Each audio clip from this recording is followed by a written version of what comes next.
Mahirap pala magkaanak, guys. Wala pa nga akong anak ngayon. Nararanasan ko na kung gaano kahirap mag-intindi. Dahil dahil pa ako ang madre di pamilya din eh. Dahil pala nagmadre na lang ako. Ayan guys, hawak ko areng Loyola Garden na lupa. Maigit nakita ko yung certificate of ownership ni Inay. Bayad na yata siya sa lupa. Ayan. Ngayon, sino ba namang hindi mahihilo? Yung namang hawak mo lahat eh. Hawak ko lahat ng resibo. Ayan. Itong isa, yung isang clip kay tatay na resibo, yung isang clip kay inay na resibo. Aring violet na clip akin. Tingnan niyo kung gaano kadaming resibo ang hawak ko. Kaya ako'y hilong-hilo na sa buhay ko.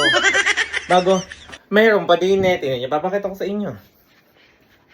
Meron pang resibo ng tubig, resibo ng kuryente. Oh, yan. Binubukod-bukod ko na. Ganyan pala maging isang ina. Ngayon ko nararanasan ko na parang ako hindi na mag-aanak. Parang ang hirap pala, no? Ang hirap asikasuhin lahat ng bayarin, lahat ng mga kailangan namin sa bahay, pagkain, bigas, bayarin. Si Inay, hindi naman kasi niya alam na magkakagayon siya. Napakuha siya ng hulugin na St. Peter at saka yung lupa. Magaling nga na lang at bayad na yung lupa. Itong St. Peter na lang ang bubunuin pa ni Inay. Ang kulang na lang ni Inay ay 20,000. Ang kulang na lang ni Tatay ay 35,000. Ngayon, may hulugin pa akong Sun Life.